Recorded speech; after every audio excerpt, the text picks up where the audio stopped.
ఇంకెవరైనా అయితే చాలా ఓవర్ యాక్షన్ చేసుకునేవాళ్ళు అక్కడ. Just it's so difficult to be subtle ఆ టైంలో. అక్కడ కూడా అంత స్ట్రాంగ్. రాముడు రావాల్సి వచ్చింది మా తమ్ముడిని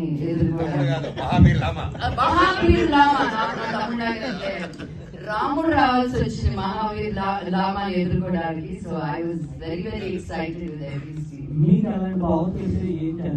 నాకు లేదని మీకు ఏం తెలుసు. ఆ పవర్స్ ఉండబట్టి మనం ఈరోజు ఇక్కడ లాగాను. Thank you.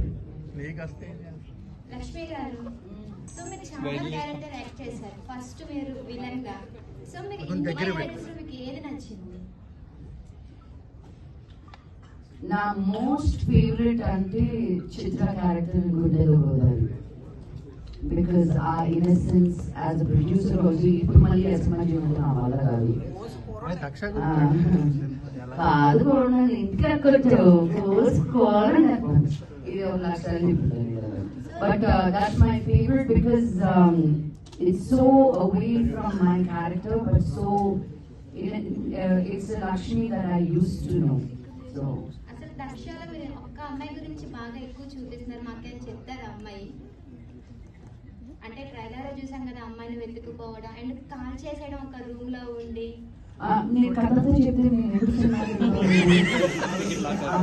అలా డౌట్ ఇచ్చి వదులుతాం అనమాట ట్రైలర్ లో ఏం జరుగుతుంది అనేది చూడాలి. సో ఈ డాడీలో మీరు యాక్ట్ చేశారు కదా, ఏమైనా నేర్చుకున్నారా ఈ మూవీలో? ఇంకా నేను ఇంప్రూవ్ అవ్వాలి యాక్టింగ్ లో అని? లేదు, మా నాన్న నన్ను చూసి చాలా సబ్స్క్రైబ్ చేస్తున్నాను.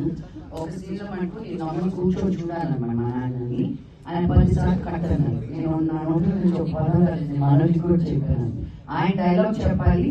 అండ్ ఐ థింక్ ఆయన చాలా ఏమో అది ఆయన ఫీలింగ్, ఐ డోంట్ నో. నేను ఆయన కళ్ళల్లో పెట్టి లాక్ చేశాను. మరి అలా కళ్ళల్లో కళ్ళు పెట్టి నాన్నగారితో ఎప్పుడు అలా మాట్లాడటం ఉండదు. But I think as a character నాకేమో ప్యాంట్ అంతా తడిచిపోయింది కాళ్ళంతా. బట్ ఇక్కడ మటుకు నేను అంటున్నాను. But I don't show anything on my face. So నాన్నగారు ఓన్లీ నాతో డైలాగ్ చెప్పాలి. ప్రొఫెసర్ కాట్ కాట్ అని అది సరిగ్గా లైట్ ఏంటి అలాగా, సౌండ్ ఏంటి అలాగా. So that was my most exciting frame with that. And నాన్నగారితో ఎప్పుడు నేర్చుకునేది ఏంటంటే ఆయన డిసిప్లిన్. ఎక్కడికి వచ్చినా హీ సో వెల్ ప్రిపేర్డ్. మన ఏం జరుగుతుందని రా సెట్ లో